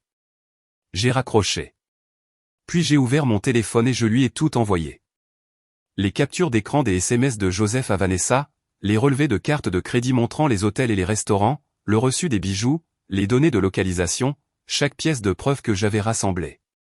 Elle n'a pas rappelé, mais Joseph l'a fait 2 heures plus tard. Mes parents m'ont dit de signer les papiers, a-t-il dit quand j'ai répondu. Il avait l'air vaincu. Tous les deux? Ma mère est bouleversée. Je m'en fiche. Elle essayait juste d'aider en me traitant de froide et d'égoïste, en disant que j'ai détruit notre mariage en me laissant aller. Ça, c'est aider. Il est resté silencieux un moment. Elle m'a envoyé les choses que tu lui as envoyées, les SMS, tout. Bien. Alors elle connaît la vérité maintenant. Elle dit que je dois signer et passer à autre chose. Que combattre ça va juste empirer les choses. Votre mère a raison. Une autre pause. Je n'ai jamais voulu que ça finisse comme ça. Alors tu n'aurais pas dû me tromper. J'ai raccroché avant qu'il ne puisse répondre. À travers tout cela, les batailles juridiques, le drame familial, le barrage constant de mails et d'appels téléphoniques, Rebecca était la seule personne qui me gardait saine d'esprit. Elle venait la plupart des soirs après le travail, généralement avec des plats à emporter parce qu'elle savait que je ne mangeais pas correctement. Nous nous asseyions à ma table de cuisine et elle me laissait vider mon sac ou rester assise en silence selon ce dont j'avais besoin. Un soir, environ 2 semaines après le début du processus juridique, j'ai complètement craqué. Pas à propos de Joseph spécifiquement, à propos de ce que la trahison signifiait, ce que cela disait de moi. J'ai passé 7 ans à construire une vie avec quelqu'un qui a décidé que j'étais jetable, ai-je dit à travers des larmes qui m'ont surprise par leur intensité. 7 ans à aimer quelqu'un, à essayer de le rendre heureux, à être une bonne épouse. Et ce n'était pas assez. Je n'étais pas assez. Qu'est-ce que ça dit de moi? Rebecca a attrapé mes épaules et m'a forcé à la regarder. Ça dit que tu es humaine, a-t-elle dit fermement. Ça dit que tu as aimé quelqu'un qui ne le méritait pas. Ce n'est pas un défaut de caractère, Amanda. C'est juste de la malchance. Mais j'aurais dû le voir venir. Les signes étaient tous là. Arrête. Arrête de faire ça. Arrête de rendre ça de ta faute. Tu n'es pas responsable de ses choix. Tu n'es pas responsable qu'il soit un lâche qui ne pouvait pas être honnête sur ce qu'il voulait. Elle s'est rassise, ses expressions s'adoucissant. Quand Marcus m'a quitté, j'ai fait la même chose. Tout remis en question sur moi-même. Étais-je trop exigeante, trop indépendante, pas assez attirante, pas assez intéressante? Je me suis rendue folle à essayer de comprendre ce que j'avais fait de mal. Qu'est-ce qui avait changé? J'ai réalisé que je posais la mauvaise question. Ce n'était pas « qu'est-ce que j'ai fait de mal ?»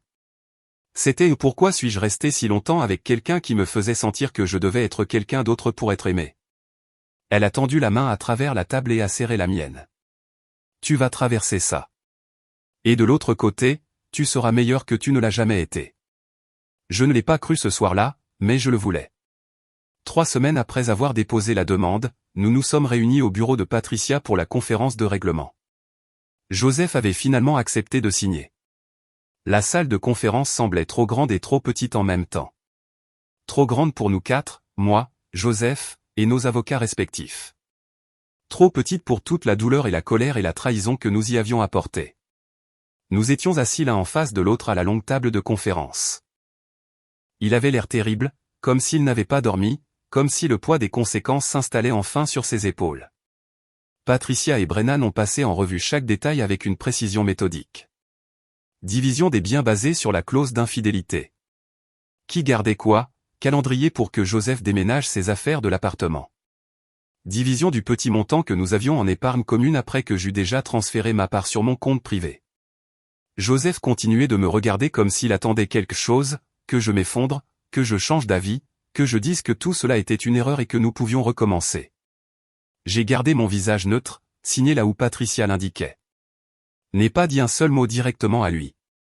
Quand c'était fait, quand tous les papiers étaient signés et attestés et déposés, nous nous sommes levés. Patricia a serré la main de Brennan avec courtoisie professionnelle. Puis nous sommes sortis, moi et Joseph nous dirigeant vers les ascenseurs ensemble par pure mémoire musculaire.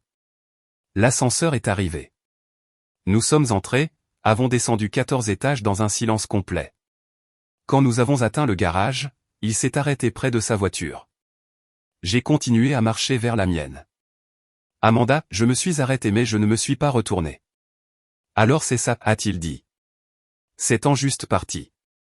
Je me suis retourné alors, je l'ai regardé debout là près de sa voiture, et j'ai réalisé que je regardais un étranger. Quelqu'un qui portait le visage de Joseph, mais qui n'était pas l'homme que j'avais épousé. C'est toi qui les as jetés, ai-je dit. Je ne fais que nettoyer le gâchis. Il a ouvert la bouche comme s'il allait argumenter. Allait essayer une fois de plus de faire de moi la méchante dans cette histoire qu'il se racontait. Je ne lui ai pas laissé la chance. J'ai marché jusqu'à ma voiture, je suis monté, j'ai démarré le moteur et je suis parti. Dans mon rétroviseur, je pouvais le voir debout là dans le garage, devenant de plus en plus petit jusqu'à ce que je tourne le coin, et il a disparu complètement. Je n'ai pas regardé en arrière à nouveau. J'ai conduit depuis ce garage en me sentant étrange. Pas heureuse exactement, mais plus légère, comme si j'avais porté quelque chose de lourd depuis si longtemps, j'avais oublié ce que ça faisait de bouger sans ce poids. Le divorce ne serait pas définitif avant encore 2 mois. Il y avait des périodes d'attente, des délais de traitement, des formalités juridiques qui devaient suivre leur cours. Mais la partie difficile était faite. Joseph avait signé. Le règlement était convenu. Maintenant c'était juste une question de temps. J'ai passé ces semaines dans une sorte de limbe, travaillant, dormant, existant. Rebecca prenait des nouvelles tous les quelques jours, mais je lui disais que j'allais bien, et j'étais surtout juste engourdi d'une manière qui semblait plus sûre que de ressentir autre chose. Puis j'ai reçu un SMS de Marcus, le collègue de Joseph, celui qui avait toujours été plus amical avec moi lors des événements de l'entreprise que la plupart de ses collègues. Nous avions échangé nos numéros une fois quand j'avais eu besoin de joindre Joseph lors d'un voyage d'affaires, et que son téléphone était mort. Et, Amanda. J'espère que ce n'est pas bizarre, mais j'ai pensé que tu devrais savoir. Vanessa a largué Joseph. C'est arrivé il y a environ une semaine. Il ne gère pas bien. J'ai fixé le message pendant un long moment avant de répondre. Merci de me le dire. Elle est passée à quelqu'un d'autre au bureau. L'un des VP. Joseph a essayé de la convaincre qu'ils pouvaient enfin être ensemble pour de vrai maintenant, mais apparemment elle n'était pas intéressée à gérer un gars divorcé avec des bagages. J'aurais dû me sentir justifié. Aurait dû ressentir une certaine satisfaction que la femme pour laquelle Joseph avait détruit notre mariage l'avait jeté à la seconde où il était réellement disponible, mais je me sentais juste fatigué. Il a fait une dépression au travail la semaine dernière, a continué Marcus. A commencé à pleurer pendant une présentation client. A dû prendre un congé personnel. J'ai juste pensé que tu voudrais savoir. Une partie de moi, une petite partie mesquine dont je ne suis pas particulièrement fier, s'est sentie justifiée. Joseph avait jeté 7 ans pour quelqu'un qui ne voulait même pas de lui une fois qu'il était libre. La justice poétique ne m'a pas échappé, mais une plus grande partie, une qui m'a surprise, a ressenti quelque chose proche de la pitié. Pas assez pour changer quoi que ce soit, pas assez pour tendre la main ou offrir du réconfort, juste une vague reconnaissance qu'il avait détruit sa propre vie en poursuivant quelque chose qui n'était jamais réel. J'ai remercié Marcus et rangé mon téléphone. Quoi que Joseph traversait maintenant, ce n'était plus mon problème. Je me suis jeté dans le travail avec une intensité que je n'avais pas ressentie depuis des années. J'ai pris 3 nouveaux clients en l'espace de 2 semaines. J'ai commencé un projet personnel que je remettais à plus tard depuis toujours. Une série d'illustrations sur la résilience, sur la reconstruction après que les choses s'effondrent. C'est drôle comme la trahison peut être créativement inspirante. Mon portfolio a grandi. J'ai redessiné mon site web, mis à jour ma présence sur les réseaux sociaux, commencé à recevoir des demandes de clients plus importants que ceux avec qui j'avais travaillé auparavant. L'un d'eux, une start-up cherchant à se rebrander, m'a trouvé grâce à une recommandation et a aimé mon travail assez pour offrir un contrat de rétention. Un revenu stable, de l'argent réel. Je gagnais plus que je ne l'avais jamais fait, probablement parce que je ne dépensais pas la moitié de mon énergie mentale à essayer de sauver un mariage mourant. L'appartement est devenu le mien comme il ne l'avait jamais été auparavant. J'ai réarrangé les meubles, éloignant le canapé du mur où Joseph avait toujours insisté qu'il devait aller. Peint les murs d'un gris doux qu'il avait toujours détesté, disant que c'était trop déprimant. Acheté de l'art nouveau dans une galerie locale. Des pièces abstraites aux couleurs vives qui me rendaient heureuse quand je les regardais. La deuxième chambre, l'ancien bureau de Joseph devenu chambre, est devenu mon espace de travail dédié. J'ai acheté un nouveau bureau, une meilleure chaise, installé des étagères pour mes livres de design et fournitures. Accroché des guirlandes lumineuses autour de la fenêtre parce qu'elles rendaient l'espace confortable et créatif. Je travaillais tard quand je le voulais. Commandais des plats à emporter sans culpabilité sur la dépense ou jugement sur le choix. Regardais ce que je voulais à la télé sans que quelqu'un soupire lourdement de l'autre bout de la pièce parce que j'avais mal choisi. Le silence qui avait semblé étouffant pendant le mariage, ce calme lourd et critique, semblait maintenant paisible. J'étais seul, mais je ne me sentais pas seul. Il y a une différence. 6 semaines après la finalisation du divorce, j'ai reçu un message sur les réseaux sociaux de quelqu'un à qui je n'avais pas pensé depuis des années. Daniel Amonde, un gars avec qui je sortais brièvement avant Joseph à l'époque où j'avais 26 ans et que je cherchais encore ce que je voulais. Nous nous étions séparés en bons termes, restés vaguement amicaux de cette façon que les gens font quand ils se suivent en ligne, mais interagissent rarement. Et Amanda, entendu parler de ton divorce par la rumeur. Je voulais juste prendre des nouvelles et voir comment tu vas. Si tu as besoin de parler à quelqu'un, c'est ma tournée pour le café. J'ai failli ne pas répondre. Les rendez-vous étaient la dernière chose à laquelle je pensais, et je ne voulais pas qu'il se fasse de fausses idées. Mais quelque chose dans le message semblait authentique, non menaçant, juste un être humain tendant la main à un autre qui pourrait traverser une période difficile. Le café me tente bien, ai-je répondu. Mais juste un café. Pas prête pour autre chose. Complètement compris. Samedi à 14 heures. Nous nous sommes rencontrés à un endroit à mi-chemin entre nos quartiers. Je suis arrivé la première, j'ai commandé un latte, et je me suis assise près de la fenêtre en regardant les gens passer dans la rue. Daniel est arrivé 5 minutes plus tard ressemblant essentiellement au même. Un peu plus vieux, un peu plus fatigué autour des yeux, mais toujours le gars facile à vivre dont je me souvenais. Et, a-t-il dit en glissant sur la chaise en face de moi. Merci d'avoir accepté de me voir. Merci d'avoir pris contact. Nous avons parlé pendant 2 heures du divorce, mais pas de manière obsessionnelle sur sa vie. Il avait divorcé lui-même il y a 3 ans. Comprenait ce que je traversais de manière que la plupart des gens ne comprenaient pas. Du travail, des amis communs, de tout et de rien. Il m'a dit que je semblais différente de ce dont il se souvenait. Différente comment? Plus forte, plus comme toi-même. Il a fait une pause, choisissant ses mots avec soin. Quand tu étais avec Joseph, on avait toujours l'impression que tu jouais un rôle, que tu essayais d'être celle dont il avait besoin. Maintenant tu sembles juste présente. Joseph a tamisé ta lumière, a-t-il ajouté. C'est bon de te voir brillante à nouveau. Je ne savais pas quoi répondre à ça, alors j'ai juste hoché la tête. Nous avons parlé de son propre mariage raté. Son ex-femme l'avait quitté pour quelqu'un qu'elle avait rencontré au travail. Ironiquement, similaire à ma situation. Il avait passé 1 an en colère, un autre en déprimé, et commençait seulement maintenant à se sentir comme lui-même à nouveau. Tout le monde porte des dommages, a-t-il dit. Tout le monde a des chapitres qu'il préférerait oublier. L'astuce est de ne pas laisser ces chapitres définir toute ton histoire. J'ai beaucoup pensé à ça après que nous nous soyons séparés, à savoir si j'allais laisser la trahison de Joseph être le dernier mot sur qui j'étais ou si j'allais écrire de nouveaux chapitres qui comptaient plus. Je penchais vers ce dernier. Mais Joseph n'avait pas fini d'essayer de réécrire la fin. Il a recommencé à m'envoyer des SMS environ 1 mois après la finalisation du divorce, des messages qui commençaient par des excuses et devenaient progressivement plus désespérés. Tu me manques. J'ai fait une terrible erreur. Peut-on juste parler, s'il te plaît? Je n'ai répondu à aucun d'eux. Puis il a commencé à apparaître à des endroits à l'extérieur de mon immeuble, un matin où je partais chercher un café au café que je fréquentais. Assis à une table dans le coin comme s'il avait attendu. Amanda, s'il te plaît. Juste 5 minutes. Non, j'ai besoin d'expliquer.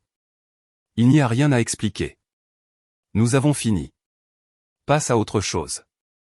Il est apparu à l'appartement de Rebecca un soir, a frappé à sa porte en me cherchant. Elle m'a appelé immédiatement. Ton ex est là.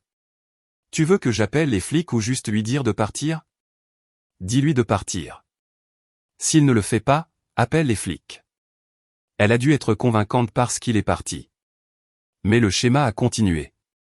Des rencontres aléatoires qui ont cessé d'être des coïncidences après la 3e ou 4e fois. Lui apparaissant dans des endroits où il n'avait aucune raison d'être, des endroits où j'allais régulièrement. J'ai appelé Patricia. J'ai besoin d'une ordonnance de restriction. Vous a-t-il menacé? Non, mais il ne me laisse pas tranquille. Il apparaît partout où je vais. J'ai besoin de protection juridique. Faites un rapport. Documentez chaque incident avec date et heure. Ensuite nous demanderons une ordonnance de restriction temporaire. Je l'ai fait. Listez chaque SMS, chaque apparition, chaque fois qu'il a essayé de me contacter après que j'eus clairement indiqué que je ne voulais aucune communication. L'audience a été rapide. Le juge a examiné les preuves, a demandé à Joseph s'il en contestait une partie. Il n'a pas seulement essayé d'expliquer qu'il essayait de s'excuser, qu'il méritait une chance de réparer les choses. Le juge n'a pas été impressionné. Monsieur Parker, votre ex-femme a clairement indiqué qu'elle ne voulait pas de contact avec vous. Vous devez respecter cela. J'accorde une ordonnance de restriction temporaire. Vous devez rester à au moins 100 mètres de mademoiselle Parker, de sa résidence et de son lieu de travail. Aucun contact d'aucune sorte. Pas d'appel, SMS, email, ou communication par tiers. Une violation entraînera des conséquences juridiques immédiates. Comprenez-vous? Le visage de Joseph s'est chiffonné. Oui, votre honneur. Je suis sorti de ce palais de justice en ressentant quelque chose que je n'avais pas ressenti depuis des mois. Rebecca m'a demandé ce soir-là si je me sentais coupable à ce sujet, d'obtenir une ordonnance légale pour éloigner mon ex-mari de moi. Non, ai-je dit, et je le pensais. J'avais passé 7 ans à m'adapter aux besoins de Joseph, à excuser son comportement, à me faire plus petite pour qu'il puisse se sentir plus grand, à m'excuser pour des choses qui n'étaient pas de ma faute, à le laisser me faire sentir que j'étais le problème. J'en avais fini de rétrécir pour des hommes qui ne pouvaient pas gérer des femmes à taille réelle. L'ordonnance de restriction a fonctionné. Joseph a cessé d'essayer de me contacter, a cessé d'apparaître dans des endroits, et lentement, jour après jour, j'ai commencé à me sentir comme moi-même à nouveau. Pas le moi que j'avais été avant Joseph, quelqu'un de nouveau, quelqu'un de plus fort, quelqu'un qui avait survécu à la trahison et en était ressorti de l'autre côté en sachant exactement ce qu'elle n'accepterait plus. L'ordonnance de restriction a créé de l'espace. Un vrai espace, pas le genre toxique que Joseph et moi avions développé pendant notre mariage. Le genre où je pouvais respirer sans me demander quand il apparaîtrait ensuite. Où je pouvais traverser mes journées sans constamment regarder par-dessus mon épaule. Mais l'espace seul ne guérit pas les blessures. Il leur donne juste de la place pour exister sans empirer. 4 mois après la finalisation du divorce, Rebecca est apparue à mon appartement avec du café et une expression déterminée que j'ai reconnue immédiatement. « Tu vas en thérapie », a-t-elle annoncé en posant le café devant moi. « Je vais bien. »« Tu fonctionnes. » Ce n'est pas la même chose que d'aller bien. « Rebecca, je t'ai déjà pris rendez-vous. » Dr Sarah Chin, jeudi à 15h. C'est celle que j'ai vue après le départ de Marcus. Elle est bien. Je voulais argumenter, voulais insister que j'avais tout si bien géré. Déposer le divorce, rassembler des preuves, me suis protégé financièrement, obtenu l'ordonnance de restriction. J'avais été rationnel. Compétente, mais Rebecca me connaissait trop bien. Rationnel ne veut pas dire guéri, a-t-elle dit doucement. Et tu mérites de guérir, pas juste de survivre. Donc, jeudi à 15h, je me suis retrouvé dans le bureau du docteur Chin. Chaise confortable, éclairage doux, une boîte de mouchoirs sur la table d'appoint qui ressemblait à un défi. Le docteur Chin était dans la cinquantaine avec des yeux gentils et une expression qui suggérait qu'elle avait tout entendu et ne serait choquée par rien de ce que je dirais. « Comment allez-vous » a-t-elle demandé après les politesses initiales. « Bien » ai-je dit automatiquement. Elle m'a juste regardé, n'a pas contredit, n'a pas poussé, a juste attendu dans un silence qui s'est étiré de plus en plus longtemps jusqu'à ce que je ne puisse plus le supporter. Je suis en colère, ai-je admis finalement. Mais pas contre Joseph, contre moi-même. Parlez-moi de ça. J'ai gaspillé 7 ans. 7 ans avec quelqu'un qui a décidé que j'étais jetable. Et je ne l'ai pas vu venir. Ou je l'ai vu et je l'ai ignoré. Ou je l'ai vu et je me suis convaincu que je pouvais le réparer. Quoi qu'il en soit, j'ai échoué. Échoué à quoi? À lui faire m'aimer. À être assez. Ma voix s'est brisée. À ne pas être le genre de personne qui se fait tromper. Le docteur Chin s'est légèrement penché en avant. Si une amie vous racontait cette histoire, qu'elle avait aimé quelqu'un qui l'avait trahi, que diriez-vous? J'y ai pensé. Vraiment pensé. Je lui dirais que ce n'était pas de sa faute. Qu'elle n'était pas responsable des choix de quelqu'un d'autre. Que aimer quelqu'un ne vous rend pas stupide. Alors dites-le à vous-même. Ces mots ont brisé quelque chose en moi. J'ai commencé à pleurer. Pas le genre joli et délicat, mais le genre laid, déchirant qui donne l'impression d'être tiré de quelque part de profond. Je suis tellement en colère contre moi-même d'être resté, ai-je dit à travers les larmes. D'avoir trouvé des excuses, d'avoir cru que j'étais le problème. Vous avez cru ce qu'il vous a dit.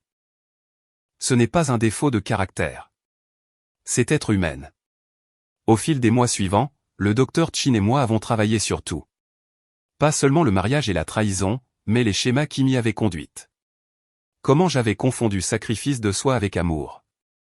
Comment je m'étais rendu responsable du bonheur de Joseph tout en négligeant le mien. Comment je m'étais rétréci pour faire de la place à quelqu'un qui n'appréciait pas l'espace que je lui donnais. Guérir ne signifie pas lui pardonner, a dit le docteur Chin lors d'une séance. Cela signifie se pardonner à soi-même. Ce concept a pris du temps à accepter, mais lentement j'ai commencé à le faire. À peu près au même moment où j'ai commencé la thérapie, j'ai aussi commencé le yoga. Pas parce que je pensais avoir besoin de perdre du poids ou d'améliorer mon apparence. Les mots cruels de Joseph sur le fait de me laisser aller piquer encore, mais je travaillais là-dessus en thérapie. J'ai commencé parce que j'avais besoin de me sentir forte dans mon propre corps à nouveau. Le studio était à 3 pâtés de maison de mon appartement. L'instructrice, Maria, donnait un cours appelé Pouvoir et Résilience qui se réunissait 3 fois par semaine. J'étais terrible au début. Ne pouvais pas tenir les pauses. Ne pouvais pas calmer mon esprit assez pour me concentrer. Passer la moitié du cours frustré par mes propres limitations et l'autre moitié à me comparer aux personnes souples et gracieuses autour de moi. Mais Maria avait une façon de faire sentir à tout le monde qu'ils étaient exactement là où ils devaient être. Le yoga ne consiste pas à être parfait, disait-elle pendant le cours. Il s'agit de se présenter, de respirer à travers les parties difficiles, d'être présent dans son corps. Lentement, les choses ont changé. Je suis devenue plus forte, pouvais tenir la planche pendant 30 secondes, puis 1 minute. Et commencer à mieux dormir que je ne l'avais fait depuis des années. L'anxiété constante qui avait été ma compagne à travers le mariage et le divorce a commencé à relâcher son emprise. Un samedi après-midi après le cours, je me suis arrêté au refuge pour animaux 2 rues plus loin. Je pensais à prendre un chat depuis des semaines, mais j'avais hésité. J'avais l'impression de tenir à peine ma propre vie ensemble. Comment pourrais-je être responsable d'un autre être vivant? Mais cet après-midi-là, je suis entré et je l'ai vue. Une tigrée grise d'environ 3 ans, assise dans le coin arrière de sa cage, semblant suprêmement peu impressionnée par le monde. C'est Pépère, a dit le bénévole. Elle a été abandonnée le mois dernier. Le propriétaire a dit qu'il n'avait plus de temps pour elle. J'ai regardé Pépère. Elle m'a regardé. 2 réfugiés de personnes qui ont décidé que nous ne valions pas l'effort. Je la prends. Pépère est rentré avec moi ce jour-là. Nous avons construit une routine. Café du matin pendant qu'elle s'asseyait à la fenêtre regardant les oiseaux et jugeant le monde. Séance de travail du soir avec elle recroquevillée sur mon bureau, ronronnant pendant que je concevais des logos et des sites web. Elle se fichait de ce à quoi je ressemblais. Se fichait de mon succès ou de mon échec. Voulait juste de la nourriture, de la chaleur, et une attention occasionnelle. Des besoins simples, des besoins honnêtes. Je pouvais répondre à cela. 8 mois après la finalisation de mon divorce, Rebecca m'a appelé avec des nouvelles qui m'ont rendue authentiquement heureuse pour la première fois depuis ce qui semblait être une éternité. Je suis fiancé. Quoi? Raconte-moi tout. Elle et Marcus sortaient ensemble depuis 2 ans. Il était tout ce que Joseph n'avait pas été. Présent, gentil, quelqu'un qui se présentait quand il disait qu'il le ferait et ne faisait pas sentir à Rebecca qu'elle était folle d'attendre un respect de base. Je veux que tu sois ma demoiselle d'honneur. Elle a dit, j'ai hésité. Les mariages ressemblaient à du sel sur des blessures encore en train de guérir. Je sais que ça pourrait être difficile, a continué Rebecca. Mais il ne s'agit pas de ton mariage raté. Il s'agit de célébrer le mien et je veux ma sœur là-bas. Elle avait raison. Je me suis jeté dans le rôle. Planifier son enterrement de vie de jeune fille. Rien de sauvage, juste un week-end dans un spa avec ses amis les plus proches. Les aider à choisir une robe. Tenu sa main quand elle est devenue nerveuse à propos de l'engagement, à savoir si elle faisait le bon choix. Marcus n'est pas Joseph. Je lui ai rappelé, tu n'es pas moi. Ton mariage sera le tien, pas une répétition du mien. Le jour du mariage était magnifique. Cérémonie simple dans un jardin, réception dans un petit restaurant. Je me suis tenu à côté de Rebecca en tant que demoiselle d'honneur et je l'ai regardée épouser quelqu'un qui la regardait comme si elle avait décroché la lune. Pendant les vœux, j'ai pleuré. Pas de tristesse pour mon propre mariage raté, mais d'espoir. L'amour n'avait pas fonctionné pour moi et Joseph, mais il fonctionnait pour Rebecca et Marcus. Cela signifiait que c'était encore possible. Peut-être pas maintenant, peut-être pas avant un moment, mais possible. 1 an après le divorce. Je ne suis pas la même personne qui se tenait dans cette cuisine et entendait son mari dire qu'il ne supportait pas de la regarder. Je suis quelqu'un de différent, quelqu'un de meilleur. Mon entreprise de design a grandi au-delà de tout ce que j'avais imaginé pendant mon mariage. J'ai embauché une assistante à temps partiel, Emma, une récente diplômée en design qui me rappelle moi-même à cet âge. Je encadre 3 jeunes designers via un programme au centre d'art local. J'ai déménagé dans un appartement d'une chambre dans un meilleur quartier. Plus petit que l'endroit que je partageais avec Joseph, mais entièrement à moi. Les murs sont couverts de mes propres œuvres d'art. Des pièces que j'ai créées au cours de l'année passée. Les meubles sont exactement ce que je veux. Pas de compromis, pas de négociation, pas d'accommodement des préférences de quelqu'un d'autre. Parfois, les gens demandent ce qui est arrivé à mon mariage. Je garde ça simple. Nous nous sommes éloignés. Les gens qui comptent connaissent toute la vérité. Ceux qui ne comptent pas ne méritent pas d'explication. J'ai eu quelques rendez-vous. Daniel et moi avons pris un café quelques fois de plus avant de convenir mutuellement que nous étions mieux en tant qu'amis. Il y avait quelqu'un du cours de yoga qui m'a invité à sortir. Nous sommes allés dîner 2 fois avant que je ne réalise que je n'étais pas prête pour quelque chose de sérieux. Il a compris. Surtout, j'apprends à être heureuse seule, à trouver la complétude en moi-même au lieu de la chercher chez quelqu'un d'autre. À construire une vie qui est la mienne selon mes termes sans avoir besoin de la validation de quelqu'un d'autre pour qu'elle semble réelle. Joseph a détruit notre mariage. Mais il ne m'a pas détruite. Au contraire, il m'a accidentellement donné une liberté dont je ne savais pas que j'avais besoin. La liberté d'essayer d'être assez pour quelqu'un qui ne me verrait jamais comme assez. La liberté de me rétrécir pour faire de la place à l'ego de quelqu'un d'autre. La liberté d'être juste moi-même complètement et sans excuse. J'ai 35 ans maintenant, célibataire, plus forte que je ne l'ai jamais été, construisant une vie entièrement selon mes propres termes.